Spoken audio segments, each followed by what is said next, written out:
His phone rang at 8:12 p.m. 4 minutes later, Diana was standing barefoot in the snow with divorce papers in her shaking hands, accused of laundering money for a Mafia boss she'd never met. Then a black SUV rolled into the empty terminal, and the most feared man in the city crouched in front of her, studied her face like he already knew the truth, and asked one question. What happened? If this story pulled you in, go ahead and subscribe so you never miss what's ahead. I've got another unforgettable story coming tomorrow. And while you're here, drop a comment and tell me where you're watching from. I love seeing people tuned in from all over the world. Okay, let's get back into it. The snow didn't fall that night. It descended thick, purposeful, the kind that erases the world one layer at a time until nothing familiar remains. Diana Swift sat alone on a metal bench at the empty bus terminal, her bare shoulders pulled inward against the cold. The burgundy evening dress she'd worn to dinner offered nothing against the winter. No sleeves, no back. Just thin satin clinging to skin that had long since gone numb. In her hands, crumpled and beginning to soften at the edges from the falling snow, were papers she still didn't fully understand. Divorce papers. She hadn't signed anything. She hadn't been asked to. They'd simply been placed in her hands as the door closed. An hour ago, she had been setting down her wine glass. The table had been properly laid, white plates, candles, the kind of quiet Tuesday dinner that required no occasion. Her husband had been speaking about something from work, and she had been half listening the way people do when a conversation is comfortable enough not to need full attention. Then his phone rang. She hadn't thought anything of it, not at first. He'd glanced at the screen, excused himself, and stepped into the hallway. She had reached for her glass. The conversation lasted 4 minutes. She knew because she'd watched the candle and thought about nothing in particular while she waited for him to come back. When he did, the man who returned to the dining room was not the man who had left it. His face had gone the specific color of someone who has just been told something they cannot unknow. His jaw was set. His eyes, when they finally found her across the table, held something colder than anger. They held decision. "You lied to me," he said. She set down her glass. "What?" "The accounts. The transfers." He was speaking carefully, the way people speak when they are afraid of what they might say if they stop being careful. "They said your name is on all of it, that you've been laundering money." A pause. For Dragos Sava. The name meant nothing to her in that moment. It would mean everything later. "I don't know what you're talking about," she said. And she didn't. Not a single word of it made sense. "Who called you? What accounts?" But his face had already closed. She saw it happen.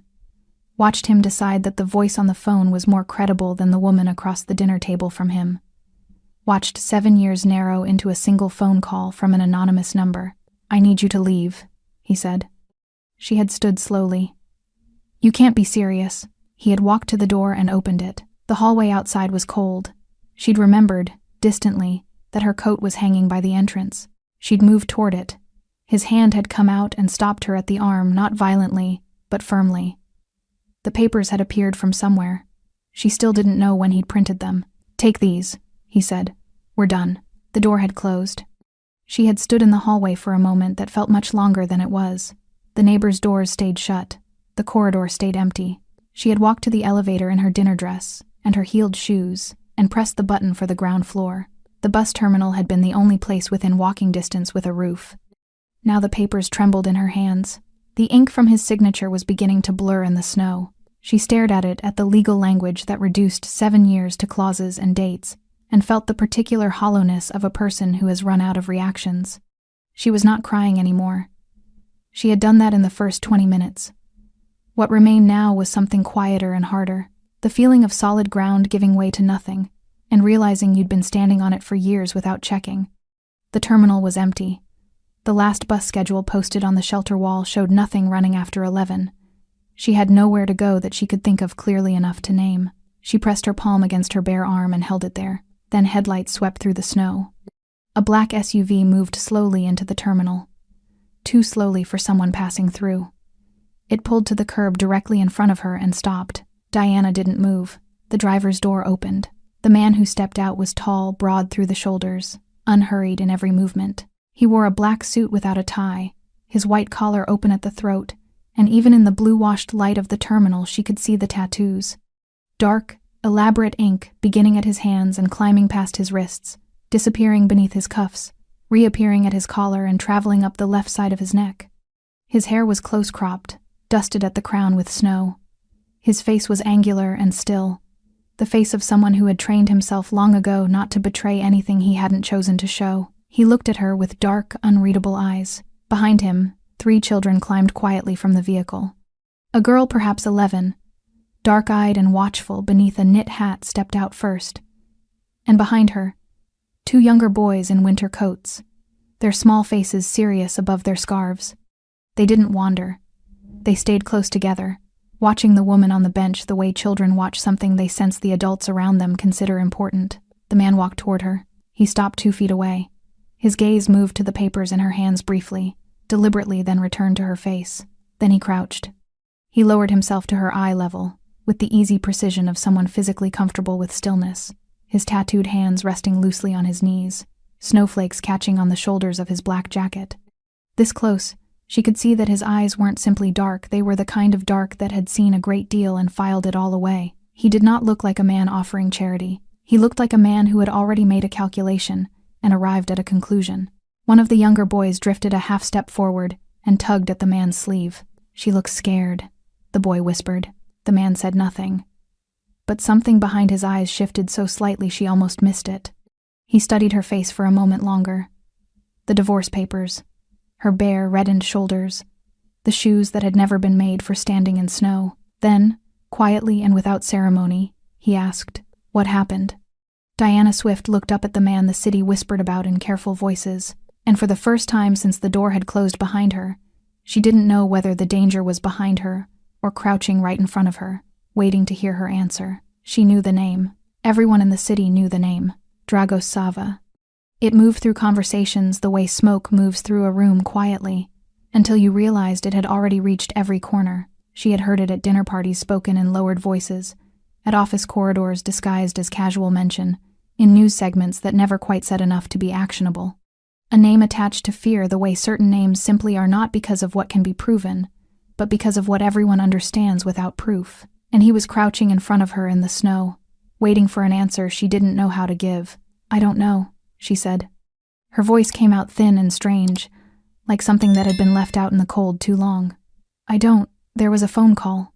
My husband received a call and then he—" She stopped. The explanation felt absurd spoken aloud. "He threw me out."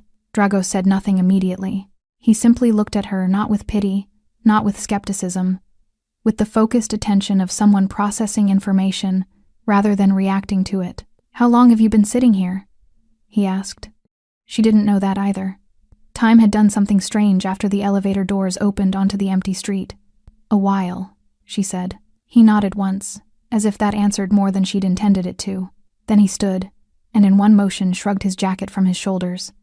He held it out to her, not draped, not placed gently, just held out at arm's length, the way practical people offer practical things. She stared at it. "You'll lose fingers before anyone finds you," he said flatly.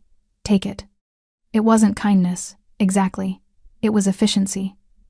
The distinction mattered to her in ways she couldn't articulate because kindness would have required something from her in return. This required nothing. She took the jacket. It was warm in the way that things are warm when they've been close to someone immediately, almost uncomfortably so. She pulled it around her shoulders and felt the cold ease by a fraction. The older girl, serious-faced, watchful beneath her knit hat, moved closer to the younger boys and said nothing. But her eyes remained on Diana, not unkindly, just steady, the way children are steady when they have learned that the world contains things worth paying careful attention to. Dragos spoke a single word in a low voice toward the SUV. The driver, a broad, silent man Diana hadn't noticed until now, stepped out and stood at a respectful distance.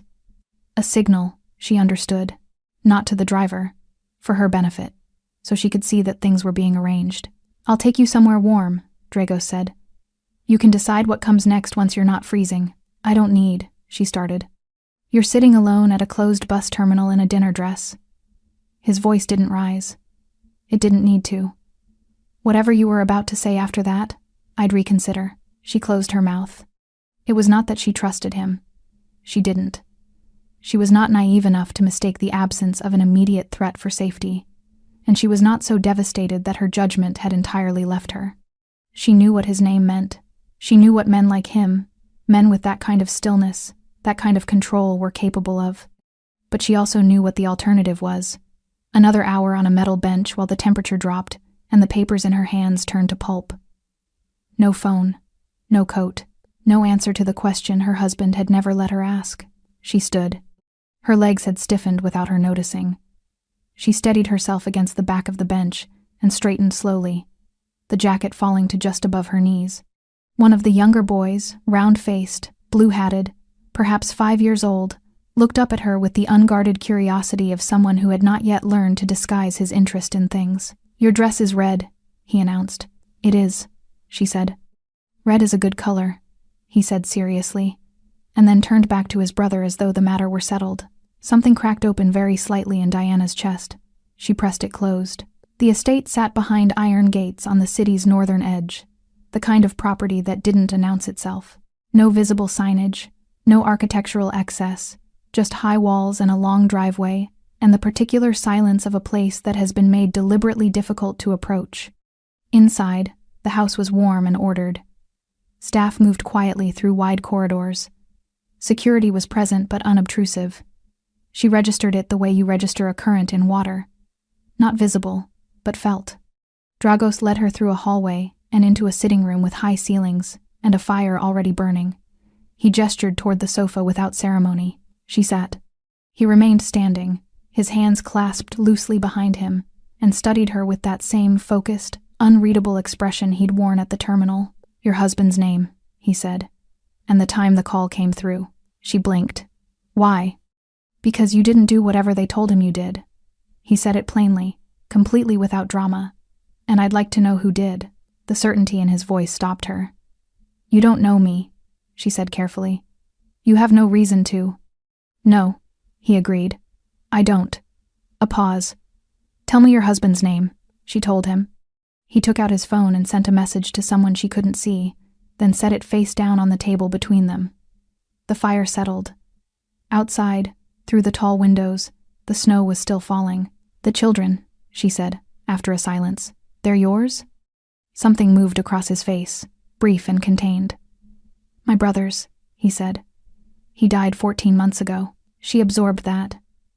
The older girl's watchful eyes, the younger boy's guileless commentary about her dress, the way all three of them had stood in the snow without complaint, close together, accustomed to following a man who did not explain himself in advance. "I'm sorry," she said. He looked at her. "Are you?" "Yes." He seemed to consider this not as though he doubted her, but as though sincerity was something he had learned to examine carefully before accepting. Then, quietly, "Your husband received that call at 8:12 p.m. Diana's breath stopped. She had not told him the time. She had not told him anything close to the time. "How do you know that?" she asked. Dragos looked at her steadily across the firelight. He didn't answer. And that was, she realized, its own kind of answer entirely. The fire crackled. Diana sat very still, her hands wrapped around a cup of tea that someone had placed in front of her without being asked. The jacket, his jacket, still rested across her shoulders. She hadn't taken it off. She told herself it was because she was still cold. "You knew about the call before tonight," she said. It wasn't a question anymore. Dragos stood near the window, his back partially turned, watching the snow collect against the glass. He had the posture of someone accustomed to carrying information the way other people carry weight quietly, without showing the strain. "Yes," he said. "Then you need to tell me what's happening." Her voice was steadier than she felt. "Because 2 hours ago I was having dinner, and now I'm sitting in your house with divorce papers and no coat, and apparently my name is attached to something I have never heard of." She set the cup down. "So tell me." He turned from the window. He crossed the room without hurry, and sat in the chair across from her, not beside her, not looming over her. Across, level. She noticed that he made these choices deliberately. Everything about how he occupied space felt considered. "There is money moving through my organization," he said. "Has been for approximately 4 months. Clean money going in, dirty money coming out, rerouted through civilian accounts. People who have no connection to my work, no knowledge of it." He paused. "Their identities are being used without consent to create distance between the transfers and their source." Diana listened. When the accounts are eventually flagged, and they are designed to be flagged, the paper trail leads to ordinary people. People who cannot defend themselves against a federal investigation because they don't understand what they're being accused of. He held her gaze. "Your name appeared in the flagged accounts 11 days ago." The room was very quiet. I didn't open any accounts, she said. I know. I don't have any connection to. I know, he said again. The same tone, the same certainty he had offered her in the sitting room before, and the same effect it didn't comfort her so much as it steadied something. That's why I started looking. She pressed her fingers flat against her knees. Who is doing this? Someone inside my organization. The words came out measured, but beneath them she heard something that wasn't quite anger. It was older than anger. The controlled fury of a man who had trusted carefully and been betrayed anyway. Someone who wants federal investigators looking at my operation. Someone creating a smoke trail through innocent people's lives to get there. And my name was chosen randomly. A pause. Fractional. Just long enough to tell her the answer before he gave it. No, he said. The fire shifted. A log gave way and resettled, sending a brief curl of light across the ceiling. Your father, Dragos said. His name was Andre Swift. She went very still. He died 6 years ago, she said carefully. He did. But before that, 18 years ago, he testified in a federal corruption case, one that involved 3 crime families operating across the Northeast. He watched her face. The testimony was sealed. His name was protected. But these things are never completely buried. Not from the people who know where to look. Another pause. The rival family connected to that case has been dormant for years. They've resurfaced recently, and someone with access to my internal records has a relationship with them. Diana stared at him. She was a financial analyst. She understood structures, how money moved, how systems were built, how people hid things inside legitimate frameworks. She understood, in a technical sense, exactly what he was describing. What she could not yet process was that her father, quiet, principled, a man who had taken her to the library every Saturday until she was 12, had apparently carried something into his grave that had just destroyed her marriage. He never told me, she said. Her voice was different now. Smaller. He wouldn't have, Dragos said, not dismissively. With something that sounded, unexpectedly, like respect. Men who testify in those cases are told to carry it alone. The protection only holds if the circle is small. She looked at the fire. Her father had sat across dinner tables from her for years. He had helped her move into her first apartment. He had shaken her husband's hand at their wedding with a steady grip and genuine warmth. And somewhere underneath all of it, he had been carrying a secret that had just reached forward across 18 years and pulled the floor out from under her. Someone chose my name deliberately, she said slowly. Because of him. Because of what his testimony meant to the people it damaged, Dragos said. You were targeted specifically. The goal was to create a civilian identity with a traceable surname, one that, if investigated, would surface the sealed case, which would raise questions, which would create pressure. He leaned forward slightly. On me, she looked at him then. Really looked past the stillness, past the control, into the thing underneath it. You were thrown out, he said quietly, because someone needed you unprotected, alone, without resources. Without a husband asking questions on your behalf. His jaw tightened almost imperceptibly. A woman sleeping in a bus terminal doesn't make calls to lawyers, doesn't file reports, doesn't ask the right questions of the right people. The truth of it moved through her like cold water. She had not been discarded out of her husband's fear. She had been placed there. Deliberately. By someone who had calculated exactly what a woman alone in the snow would and wouldn't be able to do. Her hands, she noticed, had stopped shaking. Something had happened in the space of that understanding. Some internal temperature had shifted. The grief was still there. The humiliation of the hallway, the neighbors' closed doors, the divorce papers softening in the snow.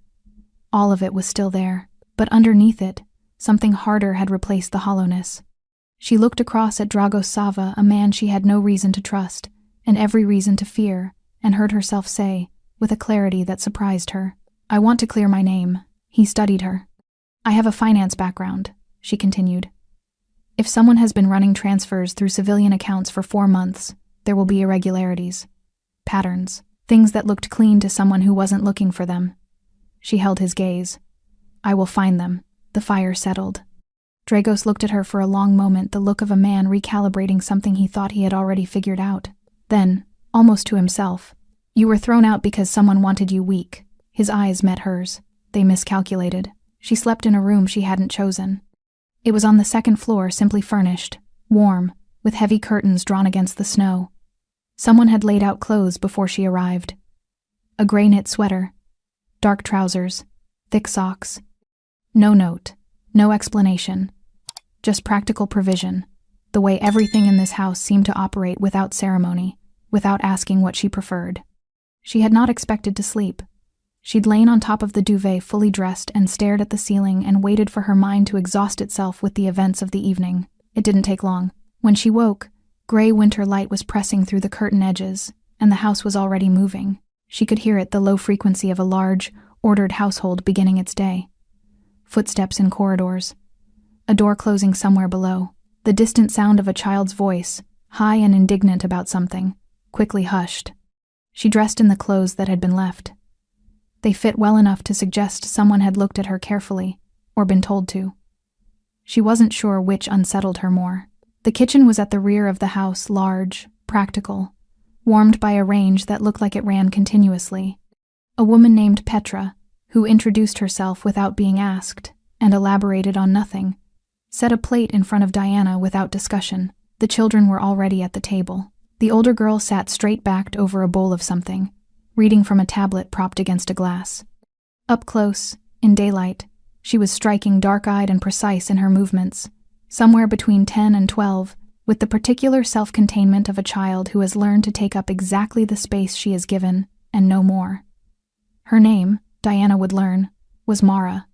The two boys were less contained. The younger one, the round-faced boy from the terminal, the one who had delivered his verdict on her dress with such authority, was called Pavel. He was 5, and he approached breakfast with the focused intensity of someone who had strong opinions about the ratio of honey to everything else. His brother, Nico, was 7, quieter than Pavel, more watchful, with eyes that moved around a room the way his uncle's did, cataloging. Pavel looked up when Diana sat down. "You stayed," he said. "I did." He considered this, then nodded, apparently satisfied, and returned to his honey. Mara didn't look up from her tablet immediately, but after a moment she said, without inflection, "Uncle Dragos said you're not a guest." Diana paused. "What did he say I was?" Mara looked up then. Her eyes were direct and held no cruelty, just the precision of a child who had learned to listen to exact words. "He said you were staying because it wasn't safe for you to leave yet." A beat. "That's different from a guest." "It is," Diana agreed. Something in Mara's expression shifted barely toward approval. She found Dragos in a room off the main corridor that functioned as an office. He was standing behind a wide desk, jacket off, sleeves rolled to the forearm, the tattoos fully visible now in daylight, dark and intricate, covering both forearms from wrist to elbow in patterns that looked less decorative than biographical, like a record of something. He was reading from a document when she knocked at the open door. He looked up. "The children," she said. "Mara told me they're not guests either." He set the document down. "Correct. She's very precise. She's her father's daughter." He said it without breaking rhythm, but something in his jaw tightened fractionally on the word father. Diana stepped into the room. "I want to start looking at the financial records today. You said the transfers began 4 months ago. I need the flagged accounts, the routing sequences, and whatever internal documentation your people have already pulled." He watched her. "You slept 4 hours. I'm aware. The documents will be ready this afternoon." He paused. "Sit down." She sat across the desk, in the chair that faced him. He remained standing. She had noticed he often chose standing when she sat, and sitting when she stood, always adjusting the distance between them so that neither held a positional advantage. She didn't know if it was deliberate. She suspected everything he did was deliberate. "The children," she said. "How long have they been with you?" A beat of silence. Not reluctant considered. 14 months, since my brother was killed." "Killed," she repeated. "Not an accident then." "It's handled," he said, which meant, "Do not ask further." She didn't. "They seem..." She searched for the right word. "Steady." Something changed in his face. It happened the way it had the previous night, small, contained, but real. A brief unguarding. "They're remarkable," he said, and the simplicity of it, no qualification, no deflection, caught her off guard. This man who chose every word like a chess piece had just offered that one freely. "Pavel told me red is a good color," she said. Dragos looked at her for a moment. Then, almost imperceptibly, the corner of his mouth shifted. Not quite a smile. The suggestion of one, glimpsed and gone. "He told me the same thing about a fire truck last week," he said. She laughed. It came out before she could decide whether to allow it short and genuine, dissolving as quickly as it arrived. She pressed her lips together. He returned to his documents, but the room felt different than it had a moment ago, like something had been adjusted a single degree. That afternoon, she sat at a temporary desk they set up in the office and began working through the financial documents his team provided. Numbers were familiar ground, structured, logical, governed by rules. Unlike everything else in the past 24 hours, they behaved predictably. She worked for 3 hours without speaking. At some point, Dragos came to stand behind her, not close, not intrusive, just near enough to see the screen. She was midway through a routing sequence when she felt his presence settle at her shoulder. "There," she said, pointing at the screen. "The interval between transactions. It's not random. Someone is controlling the timing manually, not algorithmically. Which means there's a person initiating each transfer, not a system." She looked up at him. "Someone inside your organization is doing this by hand. Someone who wants control. Who doesn't trust automation because automation leaves cleaner records?" Dragos stared at the screen. His expression didn't change, but his voice when it came was very quiet. "That narrows it considerably. Yes," she said, "to people I trust." She held his gaze. "Yes." He straightened, looked at the screen for another moment. Then at her. "I already am," he said, and walked out. Trust, Diana had learned, was a structure. Like any structure, it had load-bearing points, the places where everything else depended. Remove one quietly, and the whole thing could stand for months before anyone noticed the lean. The crack would be there. The damage would be happening. But from the outside, if the remaining walls were strong enough, it could look solid long after it had ceased to be. She thought about this at her temporary desk on the second morning, working through the routing sequences while the house moved around her in its ordered, quiet way. She thought about her husband, about 7 years of what she had believed was mutual architecture, and how a single phone call had revealed the load-bearing point she hadn't known to check. She thought about what it meant that someone inside Dragos Sava's inner circle was doing the same thing to him.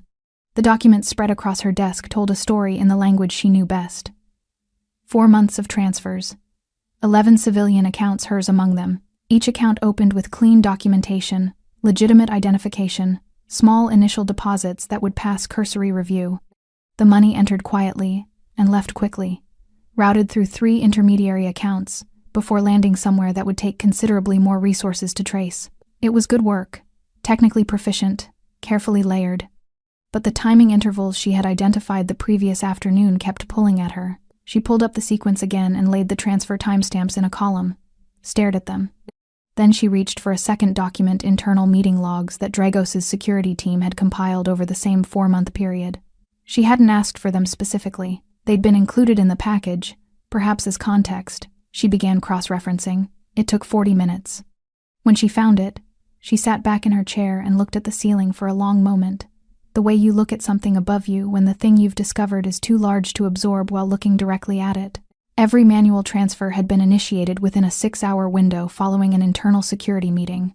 Every single one. She brought it to Dragos at noon. He was in the rear courtyard, a walled space behind the house, stone-paved and cold, speaking with a man Diana hadn't seen before.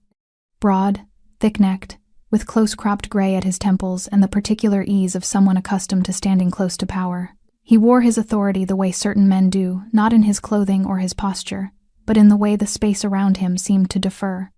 Dragos saw her at the courtyard door and said something brief to the man, who nodded and moved inside, passing Diana without acknowledgement. "Who is that?" she asked, as Dragos approached. "Radu," he said. "He's been with me 11 years. A pause. "My most senior lieutenant." Diana looked at the document in her hand. She looked at the doorway through which Radu had just disappeared. Then she handed Dragos the page. He read it standing up, which was how he read everything. She watched his face as he worked through it, the timestamps, the meeting logs, the column she had marked in the margin with a single straight line. His expression didn't collapse or flare. It moved through something slower and more controlled than either. A man absorbing a confirmation he had perhaps, on some level, already been approaching. When he looked up, his eyes were very still. "You're certain," he said. "The correlation is consistent across all 4 months. 41 transfers. 41 post-meeting windows. The probability that this is coincidence is— I'm not asking about probability, he said quietly. I'm asking if you're certain. She held his gaze. Yes. He looked back at the page. The courtyard was silent except for the wind moving across the stone and the distant sound, from somewhere inside, of Pavel arguing passionately with Nico about something that required significant volume to resolve. The ordinary noise of children against the extraordinary weight of what sat on the paper between them. Dragos folded the document once, precisely, and held it at his side. 11 years, he said. Not to her, not quite to himself. She said nothing. There was nothing useful to say to a man learning that someone he had trusted with, proximity with access, with the interior mechanics of everything he had built, had been dismantling it quietly from inside. She knew something about that. After a moment, he looked at her. You found this in 2 days. The pattern was there, she said. It just needed someone looking for the right thing. My own analysts reviewed these records. They were looking for external intrusion, she said. They weren't looking at themselves. He absorbed that. Then, what else? She had prepared for this question. She went back through what she had noted a secondary pattern in the account names themselves.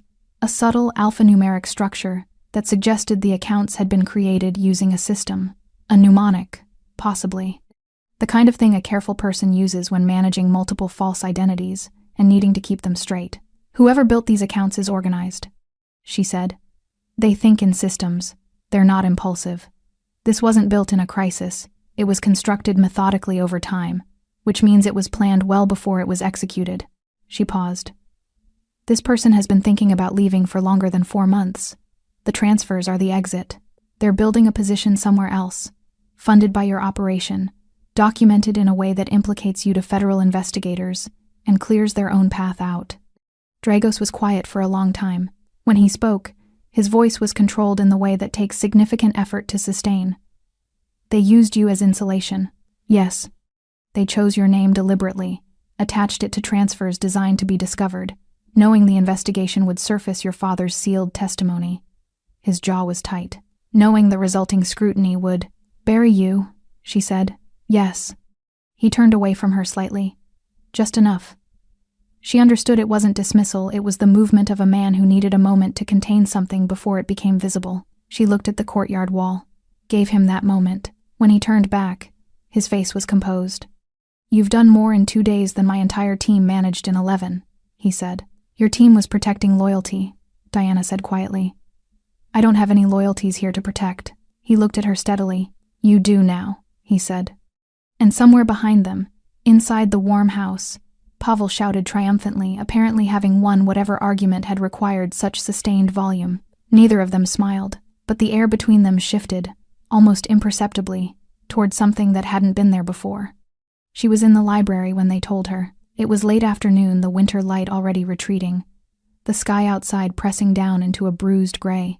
She had been sitting with Mara, who had decided, with the quiet authority she applied to most decisions, that Diana should know what books were worth reading and which were not. The verdict was delivered without condescension, simply as useful information from someone who had considered the matter thoroughly.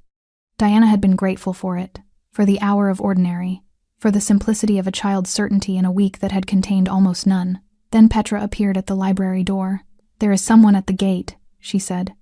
He says he's your husband. The word landed differently than it once would have. Not like ownership, not even like history, like something left on a doorstep that you hadn't decided yet whether to bring inside.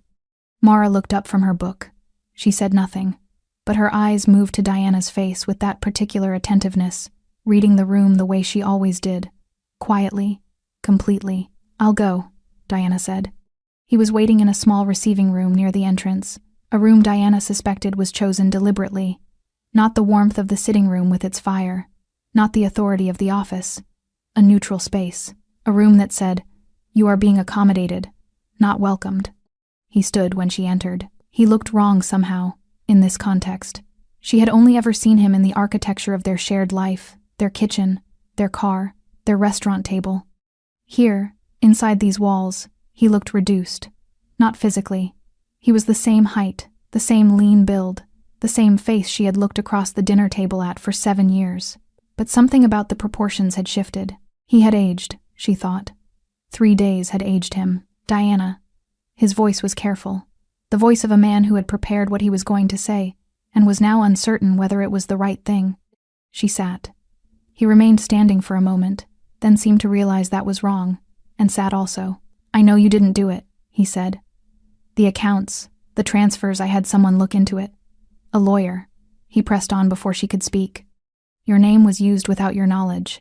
The accounts were opened fraudulently. You have no connection to any of it. She looked at him. I know, she said. He blinked. You already knew? Yes. He absorbed that. How long? Since the night you threw me out. Something moved across his face. A flinch he didn't fully suppress. Diana, He stopped, started again. I was scared. The voice on the phone was convincing. They had documentation account numbers, transaction records with your signature. It looked real, she said. Yes, it was designed to. I panicked. The word came out compressed, like something he'd been holding at pressure. I know that's not enough. I know what I did. You opened the door, she said quietly. He stopped. You didn't ask me, she continued. You didn't show me what they'd sent you. You didn't give me 30 seconds to look at the documentation or respond to the accusation. She kept her voice even. Not cold even. The distinction felt important. You received a phone call from an anonymous number, and you walked to the door and you opened it. His jaw worked. I was protecting myself. Yes, she said. You were. She had thought, in the days since, about what she would feel when she saw him again. She had anticipated grief, the accumulated grief of 7 years, meeting the specific grief of that hallway, that door, those neighbors who hadn't come out. She had anticipated anger, had perhaps even anticipated the dangerous pull of familiarity, the gravitational field of a shared life. What she felt instead was clarity, the clean, quiet clarity of someone who has been shown something true and cannot afterwards pretend they haven't seen it. I want you to come home, he said. His voice dropped, became something more exposed. I know I have to earn that. I know it won't be easy. But we can speak to someone. We can. You discarded me, she said. The words weren't raised. They didn't need to be. At the first sign of risk, she continued, you chose yourself. Not because you believed I was guilty. You said yourself you panicked. Which means somewhere underneath the panic, you knew, and you still opened the door. She looked at him steadily. That's not fear. That's a choice. Fear is what you feel. Choice is what you do with it. He leaned forward. Diana, you chose yourself, she said. And that's, she paused. Not from emotion, from the careful consideration of a woman who wanted to say the exact true thing. That tells me something I should have understood before now. About what I was, in our life, what function I served. She set her hands flat on her knees. I was fine when I was uncomplicated. The moment I became a liability, I was removed. The room was very quiet. He didn't argue. That was the thing, he didn't argue, which meant some part of him recognized the shape of what she was describing, even if he couldn't yet bear to name it. Where will you go? He asked, quietly. The fight had gone out of his voice. I'll clear my name, she said. And then I'll decide. He looked at her for a long moment. At the gray sweater that wasn't hers. At the room that wasn't hers. At the woman sitting in it who was. He seemed to be understanding. No longer his in the way he had assumed she was. Is it him? He asked. His voice was careful. Sava, no, she said. And then, because it was true and because she was done softening things. But that's not why I'm not coming home. He stood. He moved to the door and stopped there with his hand on the frame, his back to her. I'm sorry, he said. Diana, I know, she said. She did know. That was the complicated part. She believed the apology was real. She believed the fear had been real. She believed, in his way, he had loved her. None of it changed what the door had meant. He left. She sat alone in the receiving room for a long moment, the winter light almost gone now, the room settling into its evening quiet. Then she stood. She did not go after him. She walked back toward the library, where Mara was waiting with a book and a verdict, and the straightforward company of someone who had decided, in her quiet, certain way, that Diana was worth paying attention to. That, Diana thought, was enough for tonight. She heard it first. Not the sound of danger, she wouldn't have recognized that, but the sound of the house changing, the particular frequency of a large, ordered household, shifting from its routine into something else. Footsteps that moved faster than they should. A door closing with more force than necessary. The distant, urgent murmur of men speaking in low voices that carried the shape of urgency without the words. Diana was in the office, cross-referencing a secondary layer of account documentation she'd requested that morning, when Petra appeared in the doorway. "Come with me," Petra said. Not a question. Not a suggestion. Diana stood. "What's happening?" "Now, please." She followed. Petra moved through the corridor with the brisk efficiency of someone who had done this before, not panicked, not explaining, simply executing a sequence that had apparently been established in advance for exactly this kind of moment. They passed the staircase, turned away from the main entrance, moved deeper into the house toward the rear. "The children," Diana said. "Already with Mara. 3rd floor." Diana followed without further question. They reached a room she hadn't been in before, a small, windowless space behind the kitchen that functioned, she realized, as a secondary security post. A monitor on the wall displayed feeds from exterior cameras.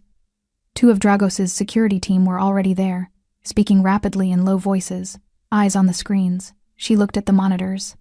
3 men at the outer perimeter wall, moving with a coordination that wasn't casual. One of Dragos's guards was down. She could see him at the edge of one frame, motionless on the ground. Her chest tightened. "They came in from the east side," one of the security men said. "Disabled the exterior feed for 40 seconds. It's back up now." He glanced at Diana. A look she recognized, not hostile, but assessing. Calculating the liability of her presence in this room. "Who are they here for?" she asked. He didn't answer. She looked back at the monitors. She already knew. She heard him before she saw him. Dragos's voice in the corridor, not raised, not urgent, but carrying the specific, compressed authority of a man issuing instructions that will be followed without repetition. Then the sound of movement. Several sets of footsteps, the weight of organized response. Then the sounds from outside, brief, controlled. The kind of violence that doesn't announce itself with chaos, but with efficiency, sharp, purposeful, over quickly.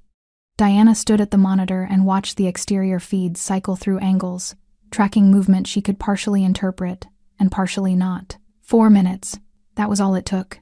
Then the courtyard feed showed Dragos crossing the stone with 2 of his men, and between them, hands secured, head lowered, the thick-necked figure of a man she didn't immediately recognize, until she did. He was one of Radu's men.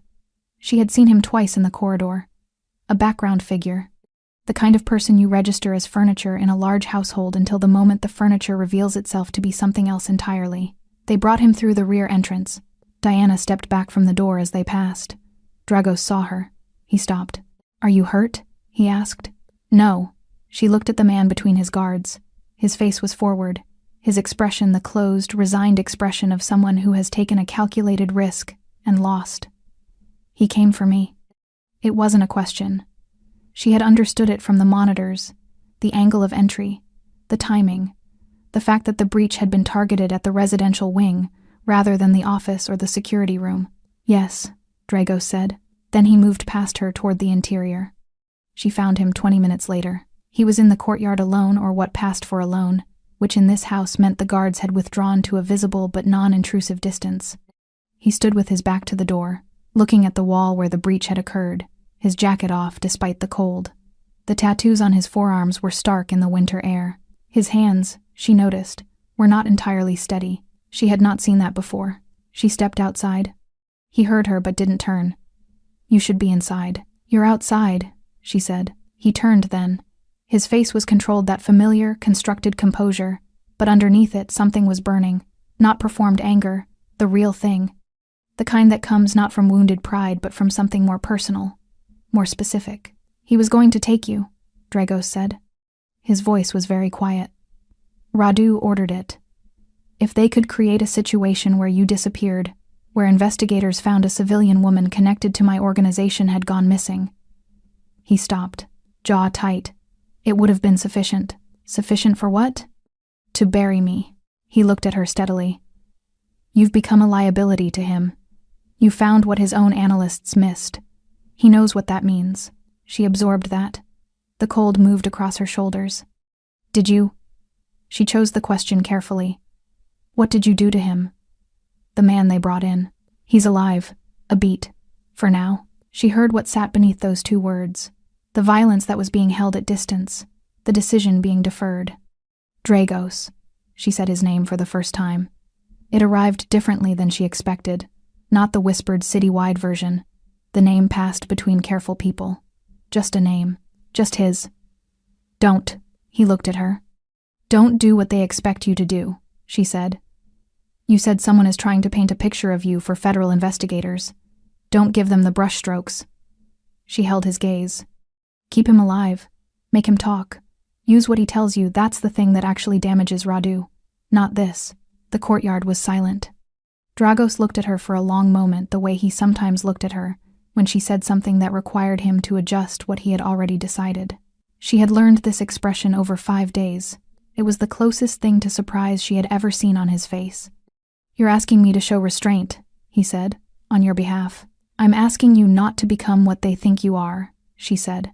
There's a difference. He held her gaze. Something moved through him, visible for just a moment, like light through a closing door. Then he turned toward the house and said, without looking back, he'll be kept secure and conscious. She exhaled. He paused at the door, still not turning. Next time they tell you to stay inside, he said quietly. Stay inside. She almost said, there won't be a next time. She didn't.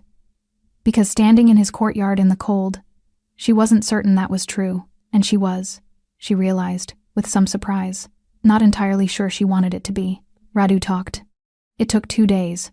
Not because he was resistant, though he was, initially, in the practiced way of men who have spent years making themselves useful enough to be protected. It took 2 days because Dragos was patient. Because he had learned, somewhere in the architecture of who he had become, that the most damaging confessions are the ones extracted without force, the ones a man arrives at himself, when the walls of his own calculation finally close in. Diana wasn't in the room for any of it. She hadn't asked to be. What she had asked for, what she had spent those 2 days preparing, was different. She wanted the paper trail made public, not whispered through channels, not filed quietly with lawyers who would negotiate it into something manageable. She wanted the fraudulent accounts, the forged signatures, the routing sequences, and the meeting log correlations laid out in language that civilian investigators, journalists, and a federal oversight committee could each follow independently. She built the document herself. 41 transfers, 11 civilian accounts, her name, and 10 others who had never understood why their identities had been compromised. She cross-referenced every transaction against Radu's internal access logs. She mapped the alphanumeric account structure she'd identified, demonstrating the organizational system behind it, proof that this was not opportunistic but premeditated. She included the timeline, beginning 4 months before discovery, and tracing back to the first internal meeting Radu had attended after a known contact with the rival family was established. It was the most precise work she had ever done. On the morning of the 3rd day, she printed 2 copies, placed one on Dragos's desk, kept one for herself. He read it without speaking. When he finished, he looked up. This is everything, he said. Yes, if this goes to federal oversight. It clears my name, she said, and the 10 other civilians. And it demonstrates that your organization was the target of deliberate infiltration rather than the source of the fraud. She held his gaze. It helps you, Dragos, if it's presented correctly. He looked at the document. You'd be making yourself visible. I'm already visible, she said. Radu made sure of that. The only question now is whether I'm visible as a suspect or as the person who unraveled it. He was quiet for a long moment. This requires you to stand in front of it, to put your name on it publicly. Yes, and you're prepared for that. She thought about the bench at the bus terminal, the divorce papers softening in the snow, the neighbors' closed doors, the hallway and the hand on her arm, and the door that had simply closed. Someone decided I was disposable, she said. They designed an entire financial structure around the assumption that I would be too frightened or too broken to fight back. She picked up her copy of the document. I want them to understand what they miscalculated. The meeting was arranged for the following morning. Dragos's lawyers facilitated access to a federal oversight liaison, a woman named Kovacs, precise and unreadable, who arrived with 2 colleagues and a recording device and sat across a wide table from Diana with the expression of someone who had heard many stories and believed very few of them. Dragos was present. He sat at the far end of the table and said almost nothing. This had been discussed. Diana's voice needed to lead this, unmediated by his presence or his reputation. He was there as a witness, not an authority. Diana sat alone on her side of the table. She placed her document in front of Kovacs and began. She walked through it methodically, the account structure, the timing correlations, the meeting log cross-referencing. She explained the alphanumeric pattern in the account names and what it demonstrated about the level of premeditation involved. She connected Radu's access logs to each transfer window. She named the other 10 civilians whose identities had been used, and she provided the documentation showing each of them had no knowledge of the accounts bearing their names. When she reached the section documenting her own fraudulent accounts, the ones that had been designed to surface her father's sealed testimony and create federal pressure on Dragos's operation, she did not look away from Kovacs. She held eye contact and stated each fact cleanly. Kovacs's expression shifted once, briefly, when Diana reached the section on her father, something that might, in a less controlled face, have become surprise. When Diana finished, the room was quiet. Kovacs looked at the document, at Diana, at the document again. "You compiled this yourself," she said. "Yes." "In how long?" 5 days. A pause. "You have a finance background." "Yes." "But I was also motivated," Diana said simply. Kovacs almost smiled. Almost. The meeting lasted 3 hours. Diana answered every question. She did not soften anything, did not negotiate around the edges of what the documentation showed. She let it be exactly what it was, precise, evidenced, and complete. At the door, as Kovacs was leaving, she stopped. "The 10 other civilians," she said. "I'll need their contact information to initiate remediation." "I have it," Diana said. "I'll send it today." Kovacs nodded, looked at her for a moment with the expression of someone revising an initial assessment. Then she left. Diana stood at the empty table. The document still spread across it. The recording device gone. The room returned to its ordinary dimensions. She heard Dragos move behind her. He stopped at her shoulder close, but not touching. She could feel the warmth of him, the solidity. "You didn't hide behind me once," he said. "No," she said. "He thought you would." A pause. "Radu." He built the entire structure around the assumption that a woman implicated in financial fraud would go quiet. Find a lawyer. Manage it privately. Another pause. He didn't account for someone who would open it up instead. She looked at the document on the table. At her name on the cover page, clear and unequivocal. "He chose the wrong person," she said. Behind her, very quietly, Dragos said, "Yes." And the way he said it, not as assessment, not as strategy, made her close her eyes briefly against something she wasn't ready to name. That evening, Radu's confession was filed alongside Diana's documentation. By morning, the accounts were frozen. By afternoon, the federal investigation had formally shifted its classification from civilian fraud to organized infiltration, with Dragos's organization listed as the target rather than the perpetrator. Diana's name was cleared in a press statement that she did not read until Mara brought it to her on a tablet with characteristic directness. "It says you're not a criminal," Mara said. "I know," Diana said. "Did you know before it said so?" Diana looked at her. "Yes." Mara nodded, satisfied. She took the tablet back and returned to her book. Pavel, from across the room, looked up from whatever engineering project he had been constructing from objects he was not supposed to use for engineering. "Can we have cake?" he asked. Diana laughed. It came from somewhere real, somewhere that had been closed for a long time. It moved through her without asking permission, and she let it, because she was tired of deciding what to allow. "Yes," she said, "I think we can have cake." Her husband called that evening. She saw the name on the phone they had returned to her and looked at it for one full ring. Then she answered. "I saw the statement," he said. "Diana, I know," she said. "I should have." "Yes," she said. "You should have." A long silence. "I'm glad you're safe," he said finally. His voice was very quiet. The voice of a man who has run out of arguments and arrived, too late, at something simpler. "Thank you," she said. She meant it, completely, without anger, without residue. She ended the call. She sat with the phone in her hands for a moment. Then she set it down on the desk and looked out the window at the courtyard, where the snow had finally stopped falling and the stone was pale and still in the evening light. She thought about doors, about the ones that close and the ones that open, about the difference between an ending and a clearing. Then she went to find where the cake had ended up, and did not look back. The snow came back that night. Not the heavy, swallowing kind from the night she had sat at the terminal. Lighter than that. The kind that falls without urgency, that drifts at angles and catches the light and makes the world look briefly, temporarily, like something that has been forgiven. Diana stood at the tall window in the sitting room and watched it come down. The house was quiet in the particular way it went quiet after the children were in bed, not empty, but settled. The security presence withdrew to its perimeter. The staff moved through their closing routines. The building exhaled. She had a glass of wine she wasn't really drinking. She heard him before she saw him, the specific weight of his footsteps, which she had learned without meaning to, the way you learn the sounds of a house you have occupied long enough for it to stop being foreign. He entered the sitting room and stopped when he saw her at the window. He didn't leave. He moved to stand beside her instead, not close enough to require acknowledgement, close enough to share the view.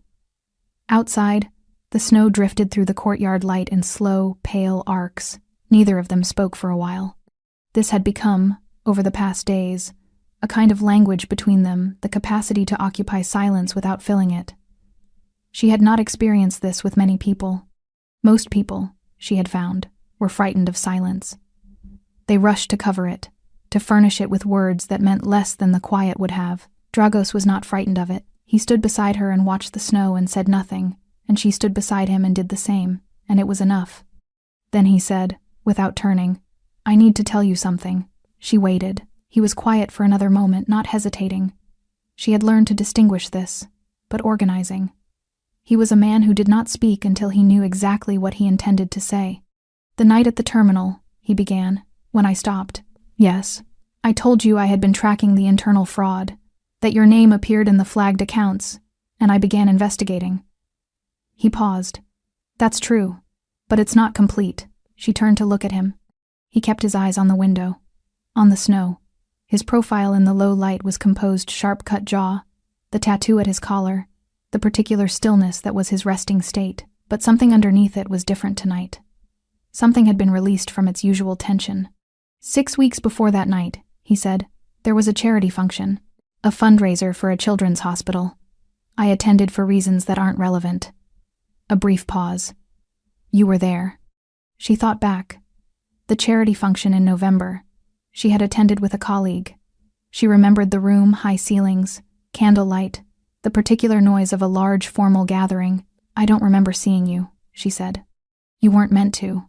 He turned from the window then, looked at her directly, the way he did when he had decided to commit to something. "You were speaking with someone near the entrance. There had been a problem with the event, a venue issue, I think. A member of the organizing team was distressed. You had stopped. You weren't part of the committee. I could tell you were a guest. You had no obligation. But you stopped, and you spent 20 minutes helping this woman resolve the problem, and when it was handled, you didn't mention it to anyone. You simply went back to the event," Diana remembered. A young woman with a catering manifest and the expression of someone 2 minutes from crying. "I watched you do that," Dragos said, "and I thought..." He stopped. The briefest pause. "I thought that was someone worth knowing." The sitting room was very quiet. "You didn't approach me," she said. "No." Something moved across his face. What would I have said? A man like me, approaching a woman like you at a charity function. He looked back at the window. I noted it, and I moved on. And then my name appeared in the accounts. 3 weeks later. Yes. His jaw tightened. When I saw it, I didn't process it the way I would have processed another civilian name. I recognized it. And I began investigating immediately, not purely as an operational concern.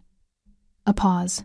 I was already trying to understand what had happened to you before you knew you needed anyone to. She absorbed this. The fire in the grate had burned low, casting the room in amber and shadow.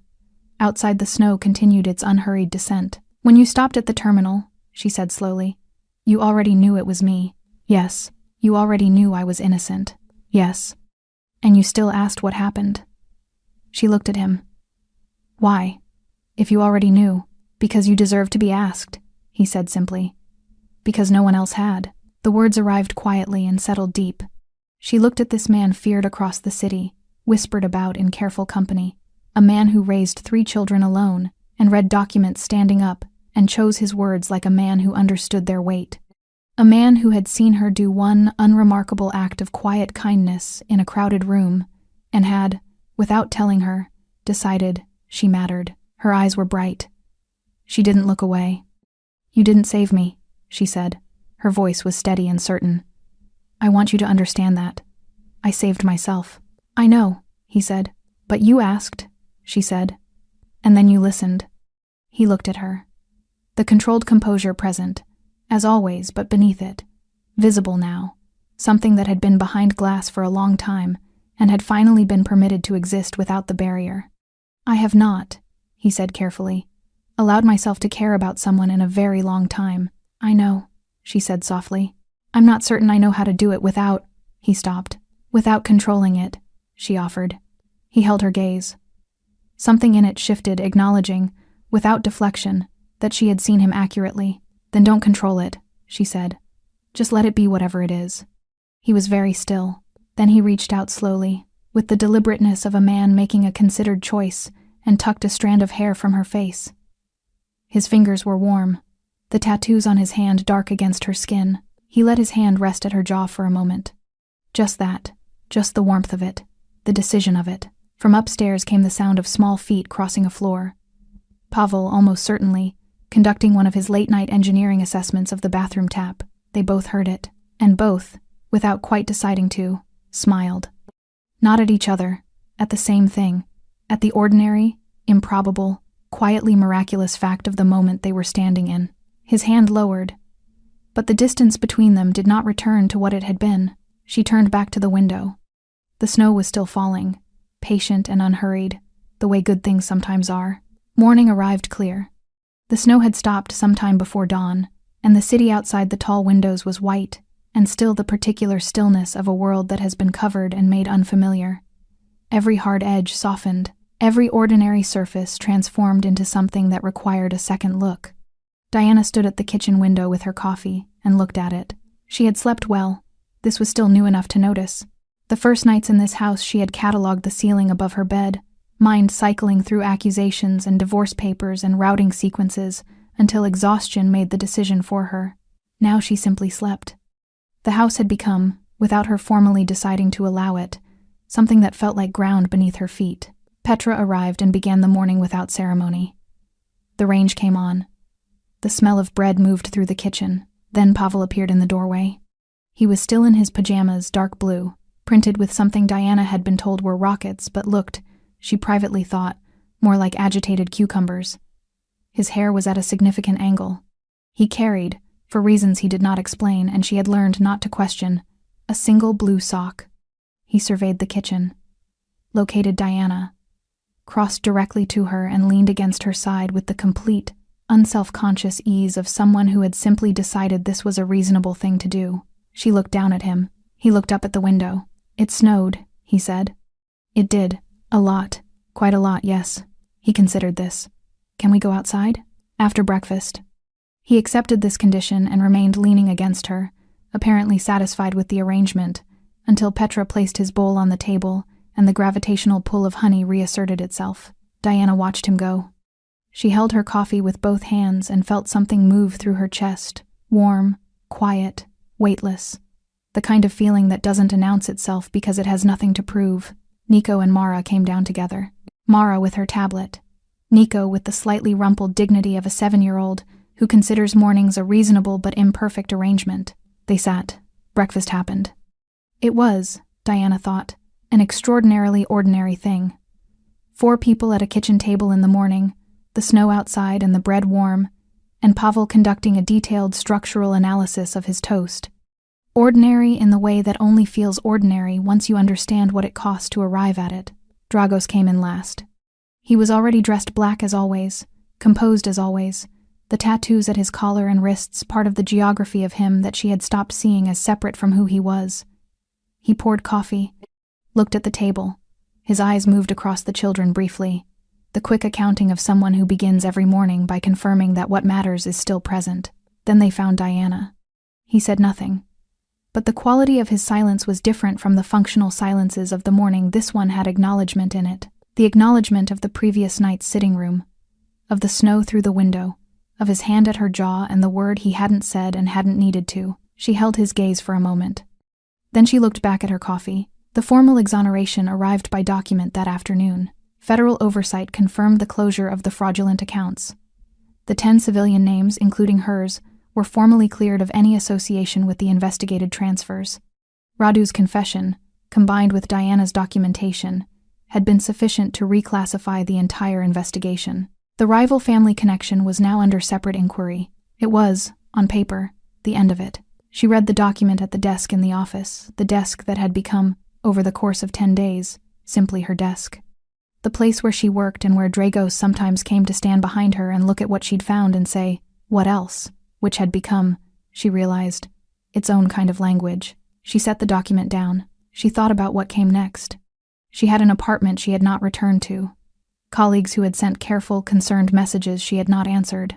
A life that was, technically, still waiting where she had left it. She sat with this for a long time. Then Dragos appeared in the doorway. He looked at the document on the desk. At her face. "It's done," she said. "Yes." She looked at him. "I've been thinking about what comes next." He said nothing. He was very still, the stillness of a man who has learned not to reach for things, not to arrange outcomes, not to use the machinery of his authority to pull a person toward a decision. He simply stood there and waited and let her have the space to arrive wherever she was going. She loved that about him. She had not said so, but she did. "Your legitimate business operations," she said. "The ones being restructured. You need someone who understands financial architecture, who can build systems that are transparent enough to withstand scrutiny and efficient enough to be functional." She paused. "I'm good at that." He looked at her steadily. "You are. I'm not staying because I have nowhere to go," she said. "I want to be clear about that. I'm staying because I'm choosing to." She held his gaze. "There's a difference." "There is," he said quietly, "and I have conditions."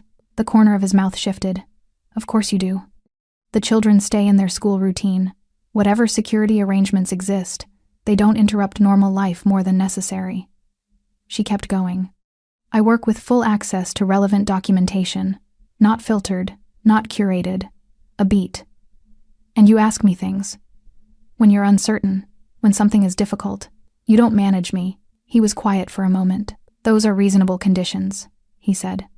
"I know." He crossed the room and sat in the chair across from her the way he always sat. Level, unimposing, deliberate. "Diana," he said. She looked at him. "I'm glad you stayed," he said, simply, without architecture around it. She nodded. "I know." That afternoon she took the children outside. The courtyard was deep in snow, and Pavel approached it with the focused ambition of someone who had been waiting all morning for exactly this. Nico followed with more dignity but equal enthusiasm. Mara walked beside Diana with her hands in her coat pockets, observing the chaos of her brothers with the expression of someone who has accepted that this is simply the nature of brothers.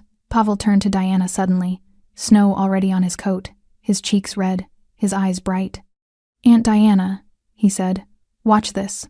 She had not told him to call her that. He had simply started, the previous day, and she had not corrected it, and neither had anyone else. And so it had become true in the way that things become true when enough people simply proceed as though they are. "I'm watching," she said. He launched himself into the snow with total commitment and absolutely no technique, and Nico immediately followed, and the courtyard filled with the sound of children being completely, unreservedly alive. Mara stood beside Diana and watched them. "He's been doing that all morning in his room," Mara said. "Practicing. Practicing falling? Practicing the jump before the fall." She said it with perfect seriousness. "He says the jump is the important part."